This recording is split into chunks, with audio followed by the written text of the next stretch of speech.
All right, so let me get set up in here. So I have to do a couple things for the Facebook end, and then I'll give you a countdown and we'll be able to get this going. So I'm going to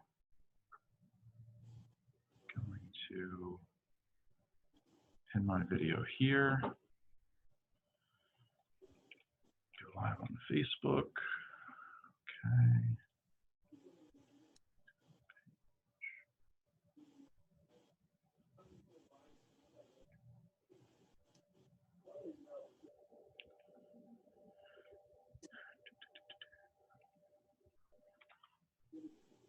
So we're right now in the process of the live stream, getting that ready to go. I have not done that before, so I'll have to learn how. So we're not live yet, but I'll tell you when we go.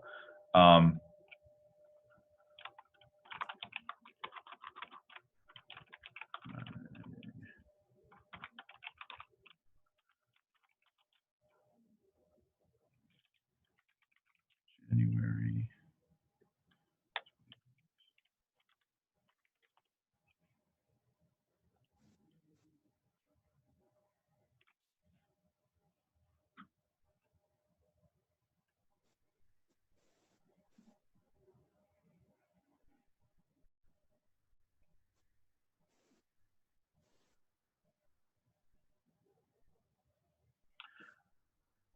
All right, so we're going to start with our interview, and then I'll be going into a couple other things. So once we close out our interview, you can log out, and you'll be good to go then. So okay. Yep.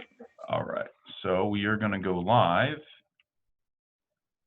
Let me wait about 15 seconds, and then we'll go live.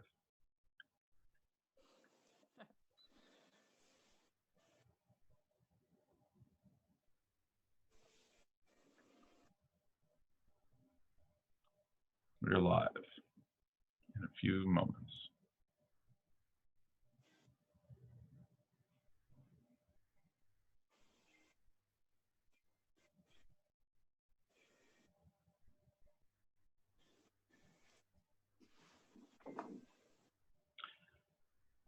Good morning, everyone. This is Representative Steve Malagari coming to you live from my district office. It is Friday, January 29th. I have a really special guest coming up momentarily. We have Suzanne Owens from Becker Community, located in Franconia Township, joining us this morning. We'll be asking her a couple questions and hopefully not interviewing her too strongly, but I think we'll be all right. And I think it's going to be a good, informative meeting for all of us, and some good information will come out of it.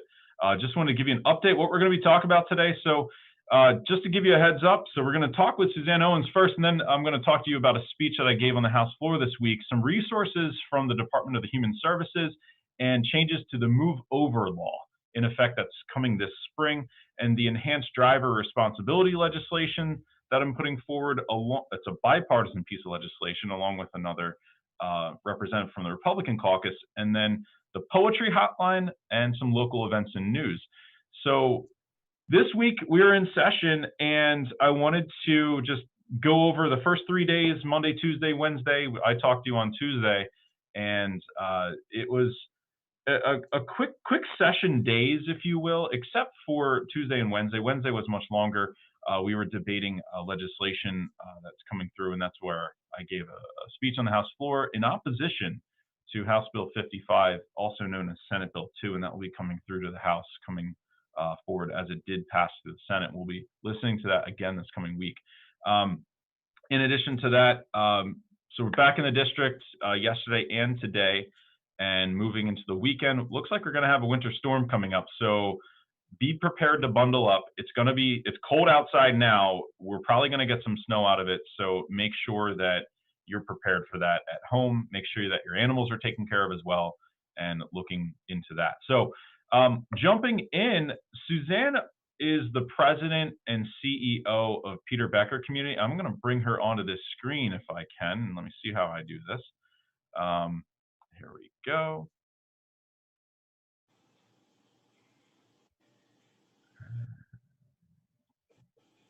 Perfect. Suzanne, how are you? So I'm going to introduce you real quick.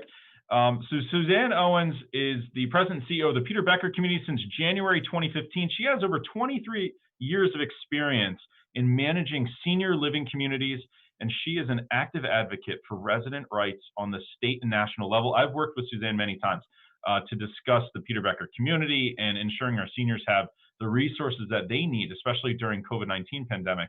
So I'm very happy to have her here with us today, and to be able to discuss the facility and some of the changes and challenges they faced. And Suzanne, I wanted to turn this over to you and welcome you, and I hope you're doing well, and welcome to our live feed on Facebook. Thank you. And I appreciate your help throughout this past year of the pandemic, because it has been very challenging. And I think during the very early stages, I reached out to you and helped trying to understand and find some of the resources that we needed. We've all had to learn as we go.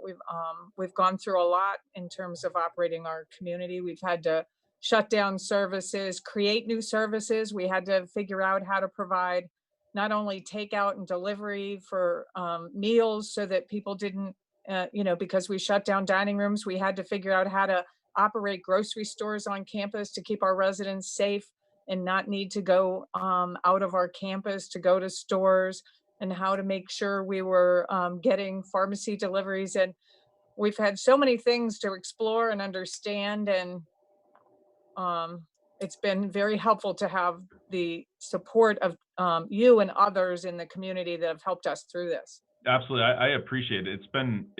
Look, I would be not telling the truth if I said that this past year was not difficult at all. It was a very difficult year for a lot of individuals. A lot of your residents had a really tough time, if not all of them, including all the staff members and members of our community. And I can only say that, with the support of the facility to the residents, I saw that firsthand, and thank you on behalf of myself and our community. Like, thank you for caring for the residents and making sure that they were cared for during a very unprecedented, difficult past year, and moving into the next several months as we talk about a vaccine rollout and what that's going to look like. Right. So I wanted to jump into some questions that I had for you, and just really wanted to gauge, like, what did the COVID-19 pandemic, and how did it change your facility operations and services, and how are your residents doing during this time? Well, it's been very different in different levels of care. So we have skilled nursing, we have personal care, and residential living. In a regulatory environment, our facility has been closed to visitors in skilled nursing and personal care. And you can imagine going months at a time, not allowed to have visitors, not able to be near any family, to go through Christmas and New Year's and Thanksgiving Hmm. isolated, just with the hope that at some point this vaccine would make a difference in that. With residential living, we've also shut down. And even though out in the community, restaurants are open again, we have not opened doors because we have the most vulnerable individuals in the entire country in our communities, and we have to keep them safe. And the only way to do that is to try to keep ourselves isolated to some degree. And so that's been very difficult. Mm. Um, So I was pleased to work with you, and before I go into my next question, I just wanted to say, like, the time that you invited me up there a few weeks ago to watch your first resident get vaccinated was amazing, and thank you for that. And I remember us having conversations prior to that moment about what are we going to do? How are people going to see each other? How are people going to visit with each other? How are they going to have human interaction? And we brainstormed cohort ideas and pods and how that looks, and very novel concepts, I think, within senior living communities and long-term care facilities. And I think the facility's done an amazing job, and I think that with your collaboration with other facilities in the region, and we've been a part of many meetings together, I just wanted to commend you on that and thank you for that because I think the collaboration of professionals across the industry really helps in delivering an optimal result as best as possible given the challenges that you had. So I just wanted to thank you for that. Absolutely. Absolutely. So we were able to work together starting very early on we call it a RACP grant or an RCAP grant, so a redevelopment capital assistance program grant.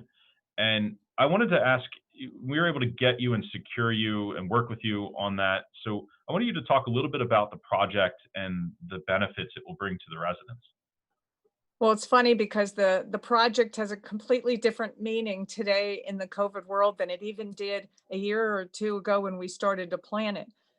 We have a facility. We are entering now our 50th anniversary year in Wow. 2021.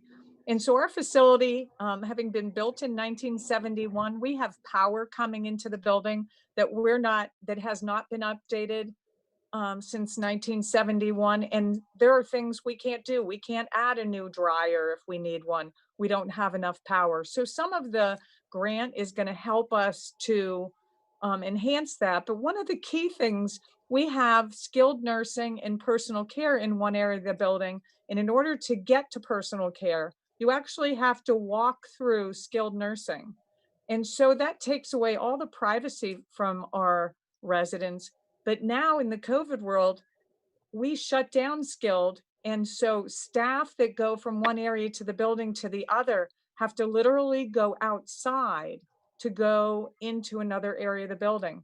We're having a meeting next week because now that personal care may be able to start going to the beauty shop, something they've been wanting for months, we believe we're going to be able to do that.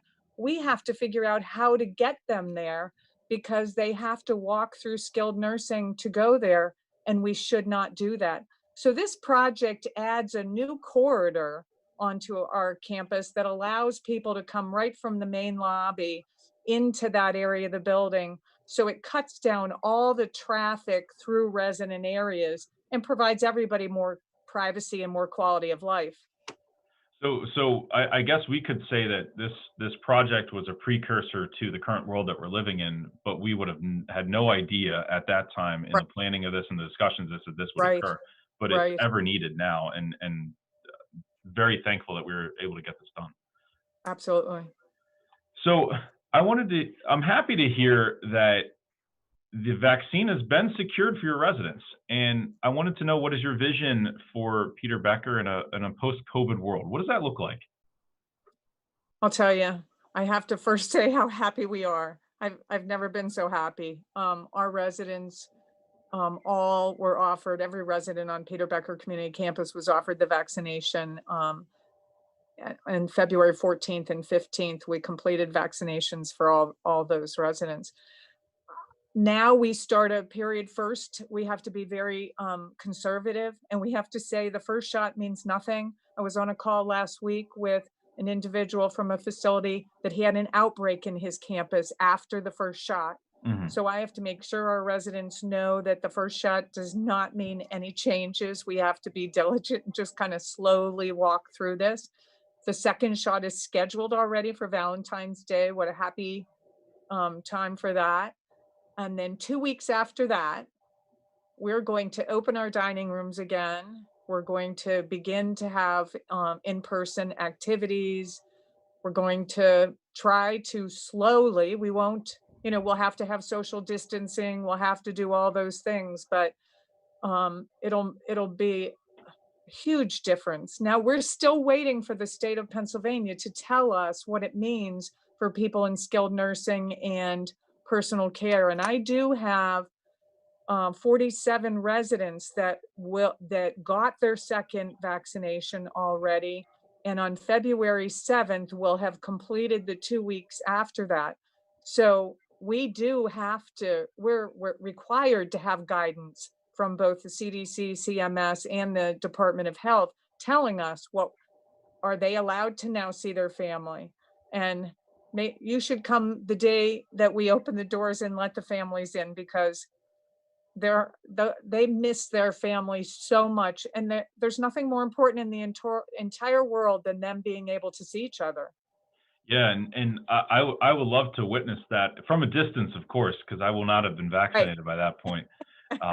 But it's amazing to s- to hear that there is a light at the end of the tunnel, per se. Hopefully, these new strains that are coming, that we're finding, these variants of this virus, are not going to be as impactful to those that have been vaccinated as much Right. as we're Right. appearing. And hopefully, our scientists in our research facilities and within the CDC will also be able to give some good guidance and quick guidance on how Right. to Right. mitigate that as quickly as possible when that comes up. And I have a feeling that that's going to be our next challenge moving forward, is second rounds of vaccinations to be able to protect individuals that may not have coverage for certain variants that are showing that Sure. they can't that they're penetrable to the Sure. immunity that the vaccine. And Uh, and if I reassure people that all the residents that we've had that have had both shots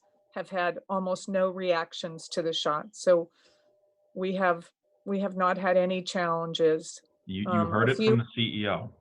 You heard it from the CEO. Now that's not a disclaimer to say that nothing could occur, Right, right. And we've but had it's some minimal. staff that had fevers, yes, but nothing major.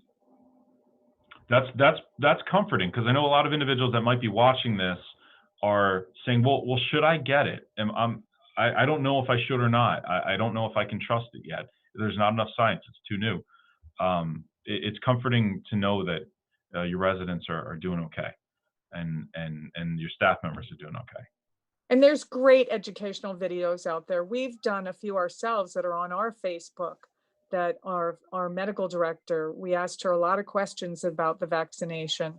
And I think it's very important for people to really pay attention and go to their physician and make sure that they make an informed decision. But I hope they get the vaccination.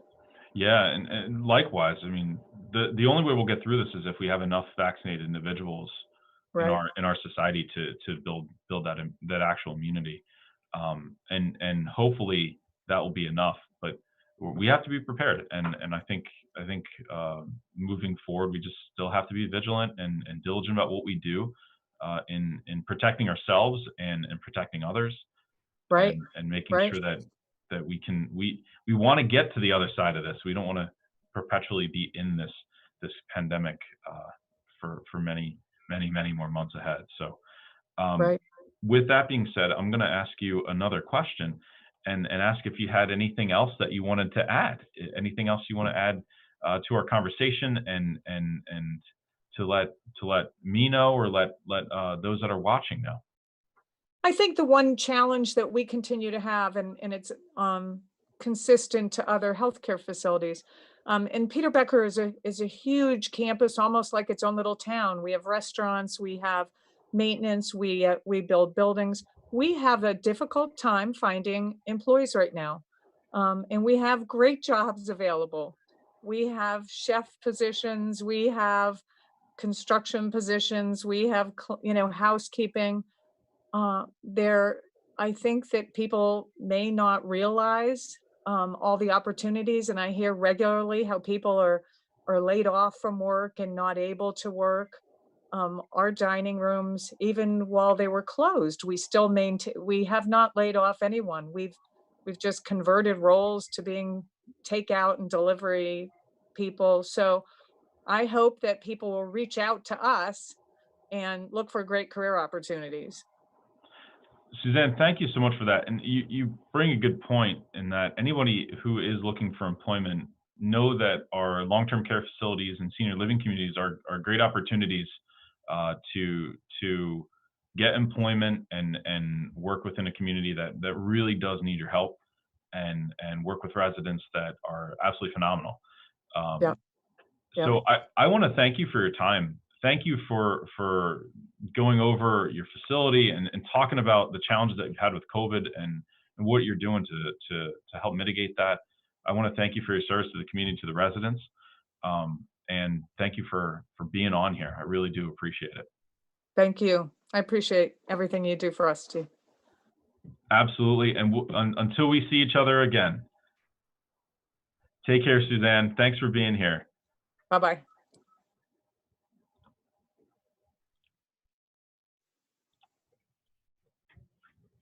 So thank you again, Suzanne, for being on this video with us and telling us about everything that's going on at Peter Becker. Really do appreciate it, and thank you for that. And to learn more about Peter Becker Community, you can visit their website, peterbeckercommunity.com, and to learn more about them as a facility and what they're doing to help during this pandemic for their residents. So, wanted to talk to you about some COVID numbers. These are updated from today for January 28th, so yesterday being reported. So yesterday, the Pennsylvania Department of Health confirmed that there were 6,036 additional positive cases of COVID-19 today, bringing the statewide total to 824,405. There are 242 new cases in Montgomery County. 3,768 are currently hospitalized. Statewide positivity for the week of January 15th to 21st, I'm actually being wishful and thinking it's July, stood at 10.5%, slowly declining. It's so cold out, I wish it was July. The Department of Health reports that the number of people who have received the full COVID-19 vaccinations reported to the Department of Health's immunization registry were 159,199 and 678,618 partial vaccinations. In Montgomery County, 9,808 have received the full vaccination and 50,678 have received partial vaccinations. Vaccines, you can register on the county website to get in line in the queue to receive your vaccine. It's montcopa.org. We're getting a lot of calls to our office and happy to give links to register. So mention, and I just wanted to mention that we did have a town hall yesterday with the new Secretary of Health, the acting secretary, Allison Beam, and we were able to discuss some of our concerns with that as well. And most of the information that was given to us is pretty much already what we know, that there are issues with supply, that we're having issues with manufacturing, that the federal government is getting more vaccines out to the states, and the states have been asking that we get this to our county health departments and to the pharmacies that are within the pharmacy partnership, and they're working through that now. So to find out more about the vaccine, you can always find out more at health.pa.gov.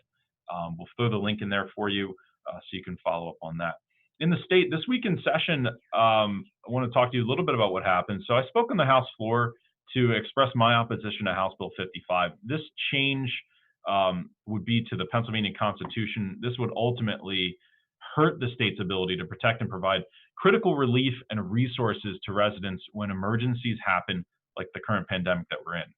So I received feedback from the community on their opposition as well, and it inspired me to stand up and speak on their behalf at the Capitol. And when members of the public, workers' unions, and major businesses and employers in the district are united against an idea like this, it's clear it's a bad idea. So you can watch my speech. I'll put in the actual link for you to take a look at. We put it onto Facebook, so do listen in on that. As a reminder for those in need, the Department of Human Services has resources like the Supplemental Nutrition Assistance Program, so SNAP, and Medicaid for those who are struggling to afford food or access to healthcare. So with the passage of the federal government funding bill, the SNAP maximum benefit allotment was temporarily increased by 15%, which went into effect January 1st through June 30th of this year. Additionally, the federal pandemic unemployment compensation, the FPUC, will no longer be counted as income for people applying for SNAP eligibility to open up the SNAP option for more people who have lost income or employment due to the pandemic. So this pandemic has affected us all, but it's so important to make sure that people have access to food and healthcare during this time. So to learn more, you can go to the state's website. We'll put the link in for you to learn about the SNAP benefits from the Department of Human Services. a Pennsylvania law change in effect that's coming this spring. So this spring changed to the move over law. That will take effect for all Pennsylvania drivers. So the law states that if you are driving on the highway and spot an emergency vehicle on the shoulder, so you're driving down, you see an emergency vehicle, you must move over to the next lane or slow down significantly. Now, if there's so much traffic that you can't move, slow down. While this law has been around for a while, new additions are being made. So the first offense will now be a $500 fine. The second offense is $1,000, and the third and subsequent offense is $2,000, plus a third offense can result in a 90-day license suspension. If you can't move over, you'll be required to turn on your flashers and slow down to 20 miles under the posted speed limit. So say you're on the turnpike, throw on your flashers and make sure you're going 50 during that stretch. You can learn more at WNEP.com. It's a news article that we pulled off, and they're out of Carbon County, but we're dealing with this along the entire stretch of highways.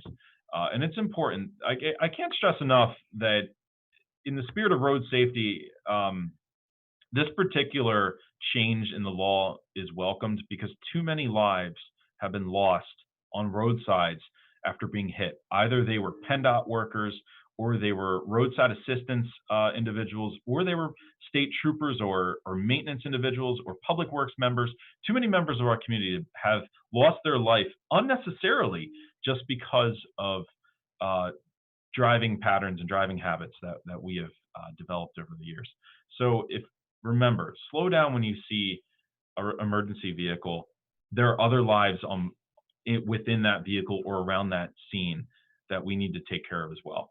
So in the spirit of road safety, I also wanted to share that I am working on legislation with Representative Rosemary Brown entitled Enhanced Driver Responsibility. This legislation would prohibit drivers from using mobile devices that cause distracted driving.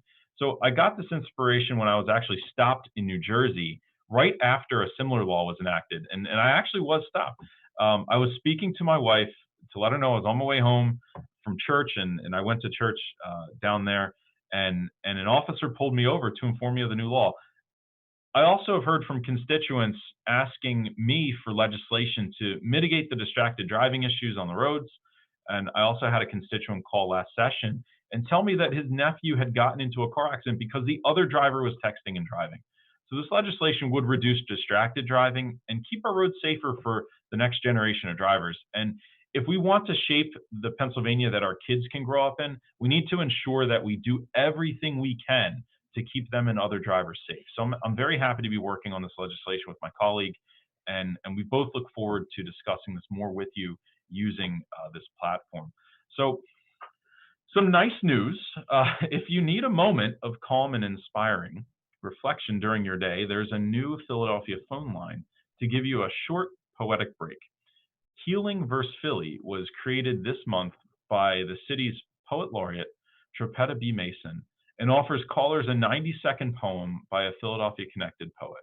A new poem will be featured every week this year. So to take a moment and be uplifted through words, just call 1-855-POEM-RX2, or that's 1-855-763-6972. We'll put in the link. This came from the Inquirer in the Philly Inquirer. So for those individuals that love poetry and want a healing verse and hear one every day or each week, please do give that number a call.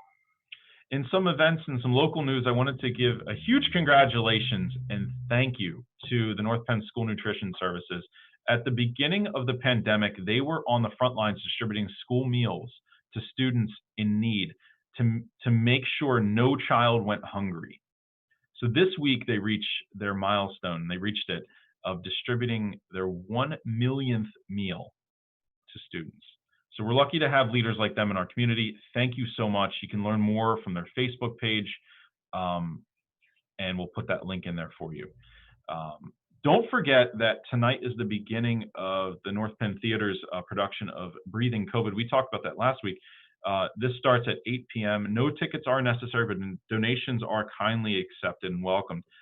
For more information and streaming links, visit npenn.org/theater, and we'll put the link in there for you. In addition, you can also visit their Facebook for more information on the North Penn High School Thespians. So I wanted to thank everybody for being on today. I wanted to give another thank you to Suzanne Owens for your time in telling us about the challenges within senior living communities. And I hope to have other senior living communities on to discuss their challenges within their particular area. And I wanted to wish everyone a wonderful weekend. Stay warm. Make sure you keep your animals warm as well. We're going to be getting some snow next week, so start getting prepared for that. And I hope to see you all in a few days. So you have a wonderful rest of the day. Have a good day and have a nice weekend. Take care, everyone.